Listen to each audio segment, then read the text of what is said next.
Welcome guys, and this is going to be our first tutorial on complex numbers and looking at complex roots. Now complex numbers is just another word for an imaginary number, and the reason why we invented a set of imaginary numbers is because it solves a hole or a problem in maths. So if you put into your calculator the square root of -1, you get syntax error. If you put in the square root of -2, you get syntax error. If you put in the square root of -65, you get syntax error. The reason why is we cannot calculate the square root of a negative number. As such, we took the smallest negative number, which is -1, and we said the square root of -1 is equal to I, our imaginary number. I squared is obviously I times I, which is the same as having root -1 by root -1. And a root by a root cancel to give you -1. So we always say I squared is equal to -1, which means any root of a negative number we can write in terms of I. So in example 1 here, it says simplify each of the following: the square root of -4. Well, the square root of -4 is the same as having the square root of -1 times 4, which means that's the same as having the square root of -1 by the square root of 4. Well, the square root of 4 we know is 2, and the square root of -1 we know is I. So the square root of -4 is really 2I. And we're going to do this for each of them.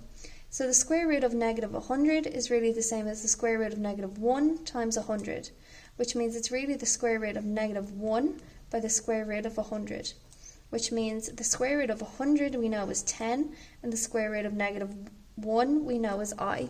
So the square root of -100 we know is 10I. The same with the next one. So we have the square root of -64 is the same as having the square root of -1 by 64. So we have the square root of -1 by the square root of 64. The square root of 64 we know is 8. The square root of -1 is I. So we know that the square root of -64 is 8I. So any root of a negative number we can convert into an imaginary number using this method.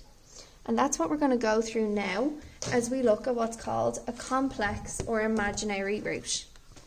Now, as you can see in this diagram here, we have a quadratic equation we know because it's a curve.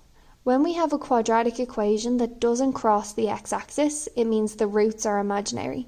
And in algebra, we would have proven this by using what's called the discriminant, which is b squared minus 4ac, and showing that is less than 0, which means that the roots are imaginary, they're not real. Another word for imaginary is a complex number. And when we have complex roots, they're written in the form a plus bi, where a is your real number and bi is your imaginary number.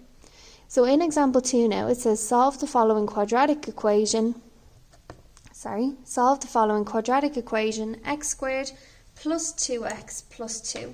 Well, to solve this problem, what I'm going to do is I'm going to have a is equal to 1, b is equal to 2, and c is equal to 2. And I'm going to use the minus b formula to solve this problem.